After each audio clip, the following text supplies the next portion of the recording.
महावितरण मेहकर कार्यालयाचा भोंगळ कारभारामुळे शेतकरी त्रस्त।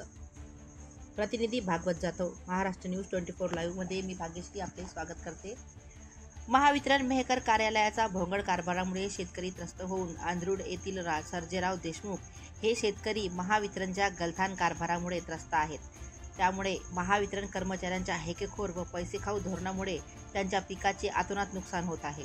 सर्जेराव देशमुख यांनी रितसर कोटेशन भरूनही त्यांना वीज पुरवठा मिळत नाही। त्यांचे नारायण डीपीवरून वीज कनेक्शन जोडलेले असताना सोबतच वीज बिल पूर्णतः भरलेले असतानाही काही मंडळींनी महावितरणच्या अधिकाऱ्यांना हाताशी धरून त्यांचे वीज कनेक्शन तोडून टाकले।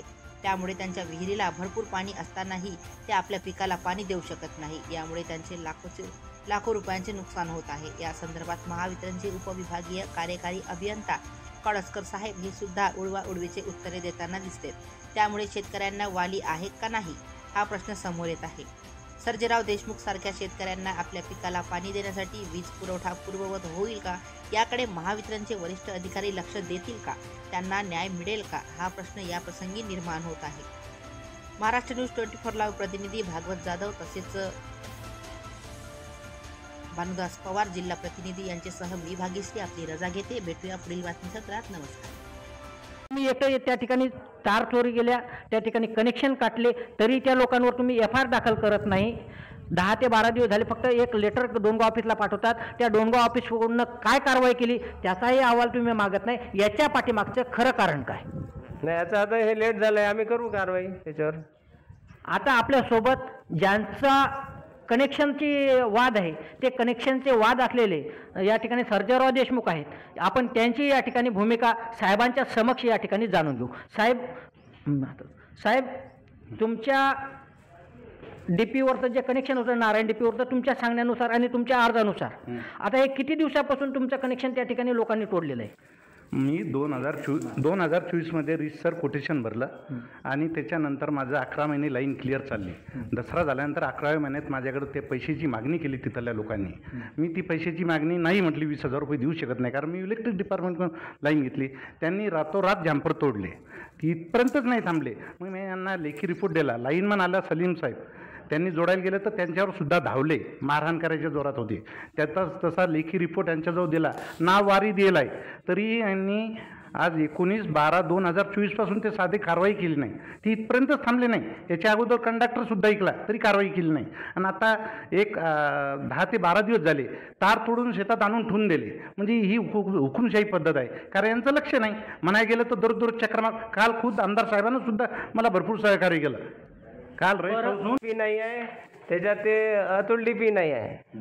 मग तुमच्या माणसानं सर्वे करत असताना कोणा डीपीचा सर्वे दिला होता? सर्वे झाल्याशिवाय तुम्ही मीटर कनेक्शन देत नाही, बरोबर? त्यांनी सर्वे कोणत्या डीपीचा दिला होता मला काही माहित नाही, पण म्हणजे तुमच्या माणसानं कनेक्शन देण्याच्या अगोदर सर्वे केला नाही, तसंच तुम्ही त्याला कोटेशन दिलं। याचा अर्थ तुमच्या MSCB मध्ये सावळा गोंधळ चालू आहे का नाही? कोटेशन ते सेक्शन ऑफिसला दिले जातात, या सब डिव्हिजनला दिले जात नाही। ते त्यांना पॉवर आहे कोटेशन द्यायला, तर सेक्शन ऑफिसने ते डोनगाव 2च्या सेक्शन ऑफिसने कोटेशन त्यांना दिले।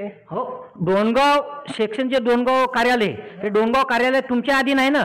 हो, तर पण त्यांच्याकडूनच ते कोटेशन देऊन त्यांच्याकडूनच कनेक्शन। याचा अर्थ की डोनगावमध्ये कोणतीही चौकशी न करता, कोणताही सर्वे न करता, मागेल त्याला कोटेशन न चौकशी करता, न जागेवर न जाता कोटेशन दिल्या जातात।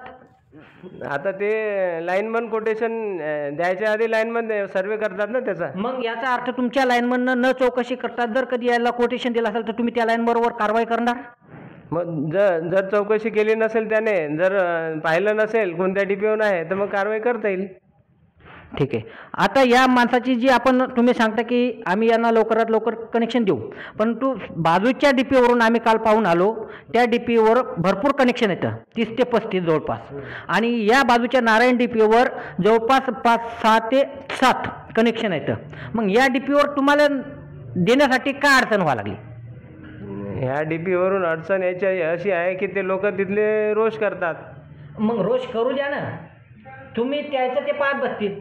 हो, तर मग आता यांना जर आता सध्या तरी मी त्याच्या ह्या डीपीवरून द्यायला तयार होतो, तेव्हा मागे पण आलो तेव्हा तयार होतो द्यायला मी त्यांना। काल त्यांनी आपले म्हणजे दायबाई साहेब यांच्यासोबतही आम्ही कॉन्टॅक्ट केला होता.